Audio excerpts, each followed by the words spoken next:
Rob Sullivan walked across the shopping center parking lot.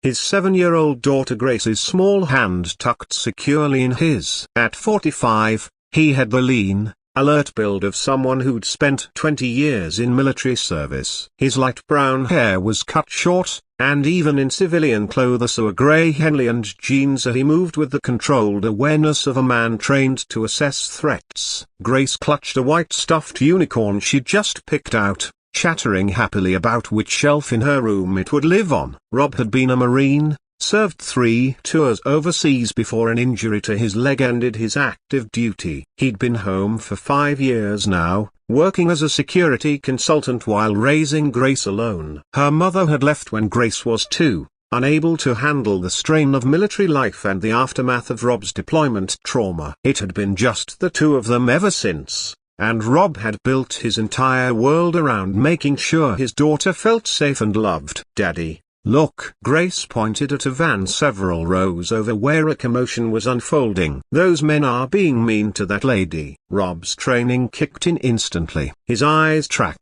to the scene near a white van with sliding doors open, 3 men in casual clothing surrounding a woman in business attire. The woman wore a white blouse and a red skirt, her curly brown hair disheveled. 2 men had her by the arms while a third stood near the van, looking around nervously. The woman was Sophia Martinez, 40-year-old CEO of Martinez Capital Management, though Rob had no way of knowing that. All he saw was a woman in distress, being forcibly moved toward a vehicle against her will. "Daddy, please help her," Grace said, her voice small and frightened. She'd inherited her father's instinct for recognizing when something was wrong. Rob's mind worked quickly. He needed to intervene, but he had Grace with him. His daughter's safety came first, always. He pulled out his phone with one hand while moving them both behind a large SUV that provided cover and concealment. "Grace, honey, listen to me very carefully,"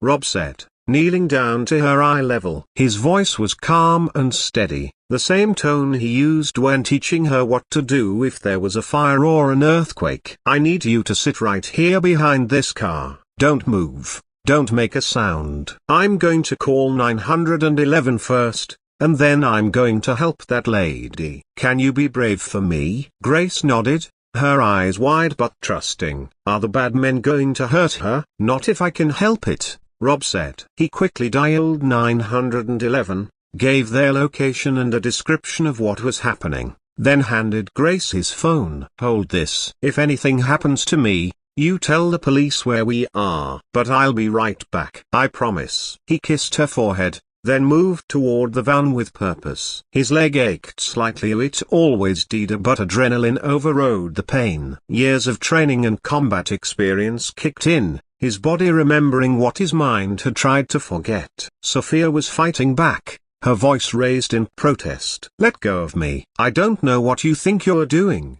"Buta." One of the men clamped a hand over her mouth. "Shut up and get in the van. Your company will pay, and then you go home." Simple. Rob assessed the situation in seconds. 3 men, all younger and larger than him, but amateurs based on their body language and lack of coordination. The one near the van was the lookout, the weakest link. The 2 holding Sophia were focused on controlling her, not watching their surroundings. Rob approached from an angle that kept him in the blind spot of the lookout. When he was close enough, he spoke, his voice carrying the unmistakable authority of someone who'd commanded men in combat. "Let her go." Now. All 3 men turned. The lookout laughed. "Old man, walk away. This doesn't concern you." "I'm making it concern me," Rob said calmly. "Release her and leave, and we'll forget this happened." The man in the brown leather jacket, clearly the leader, sneered. "There's 3 of us and 1 of you. Do the math." "I have,"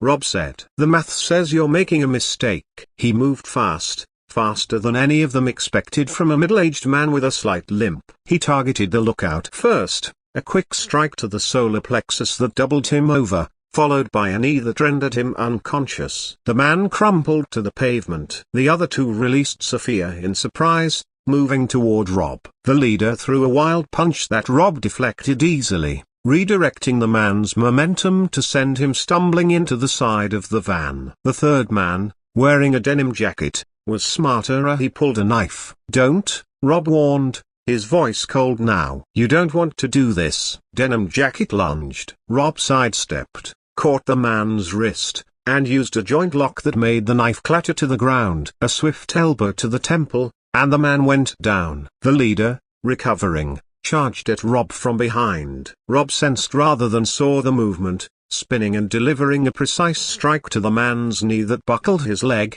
followed by a controlled takedown that left the man face down on the pavement with Rob's knee in his back.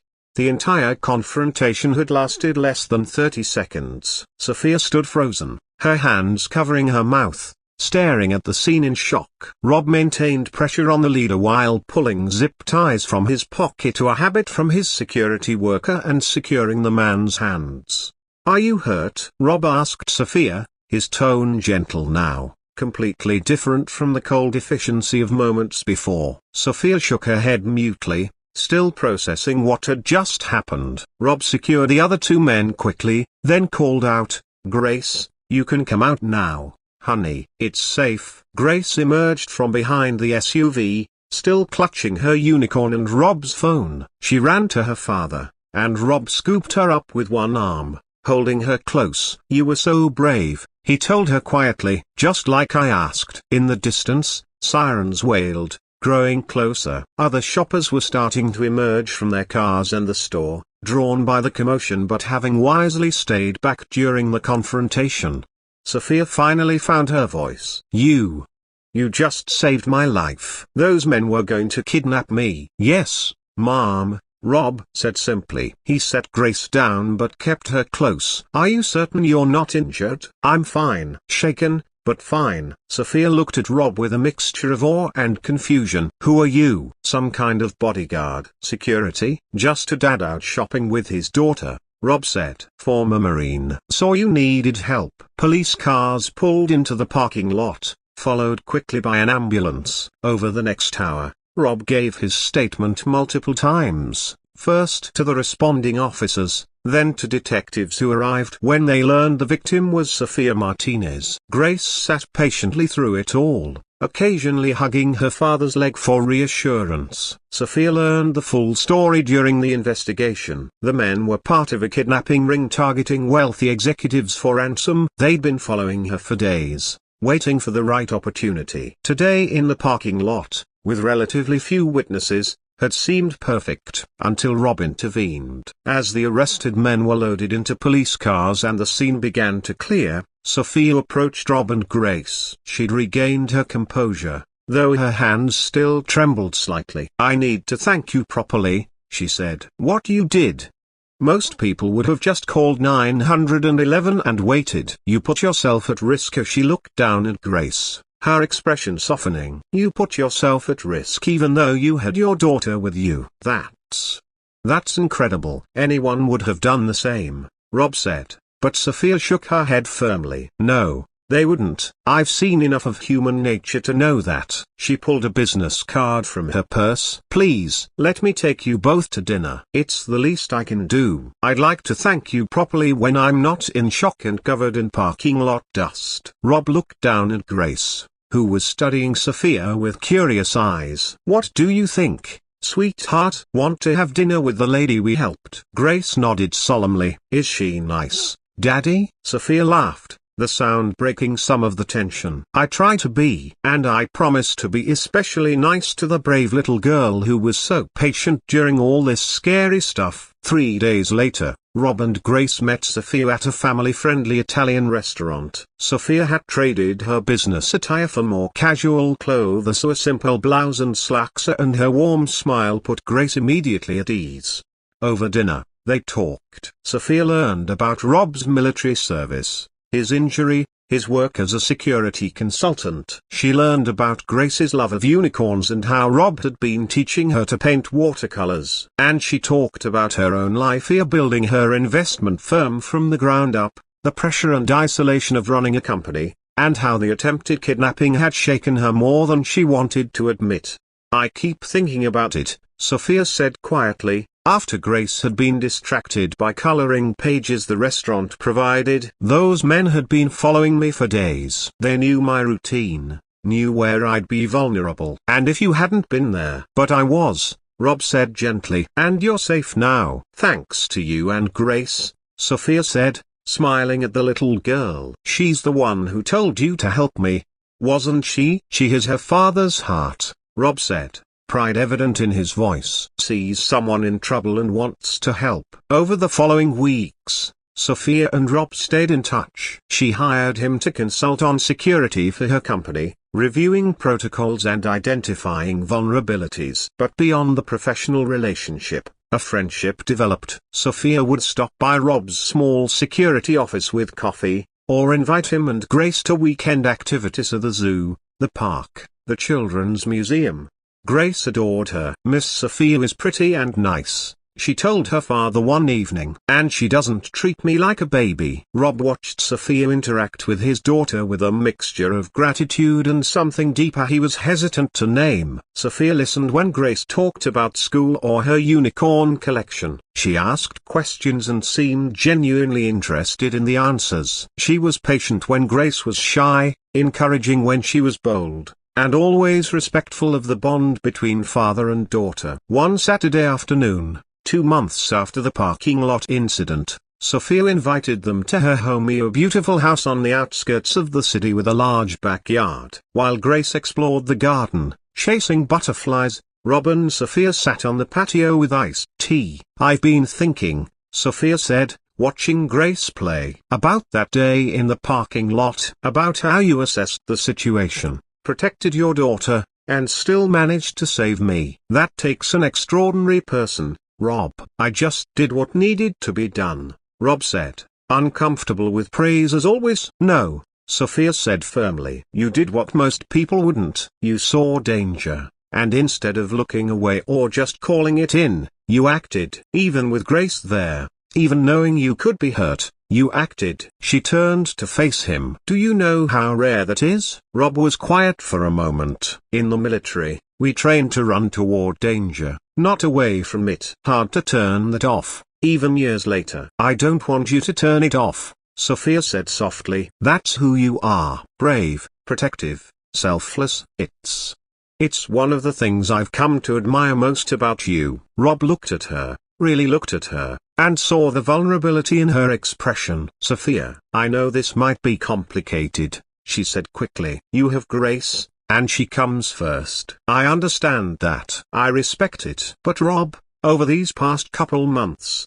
spending time with you and your daughter, I felt something I haven't felt in a very long time. Connection. Real connection, not the shallow relationships I usually form in my business world. I feel it too, Rob admitted. But I need to be careful. Grace has been through a lot, her mother leaving, adjusting to me being home but dealing with my own issues. She's my priority. I know, Sophia said. And I wouldn't want it any other way. But maybe we could see where this goes. No pressure, no rushing. Just spending time together, seeing if what I think is happening between us is real. Rob smiled, that rare full smile that softened his often serious expression. I'd like that. And I think Grace would too. She's been asking me if Miss Sophia is going to be around more often. Smart kid, Sophia said, smiling back.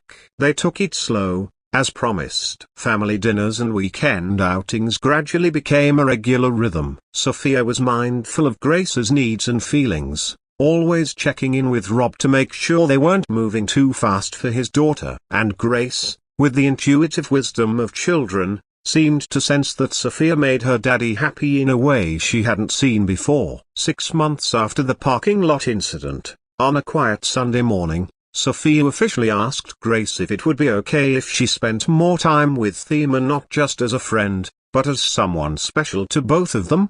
Grace, sitting at the kitchen table with her coloring books, looked up seriously. Are you going to be my new mommy? Sophia knelt down to Grace's level. I'd like to be someone important in your life, if you'll let me. Someone who cares about you and your dad very much. We can figure out what to call that together. Grace considered this with the gravity of a child making an important decision. Then she nodded. Okay. But you have to promise not to leave like my first mommy did. Sophia's eyes filled with tears. I promise, sweetheart. I'm not going anywhere. Rob, watching from the doorway, felt something tight in his chest finally release. For years, he'd been focused solely on being enough for Gracie, a mother and father, provider and protector, everything she needed. The idea of letting someone else in, of trusting someone with both his heart and his daughter's, had seemed impossible. But Sophia had proven herself not in grand gestures, but in small consistent acts of kindness and patience. She'd earned her place in their lives,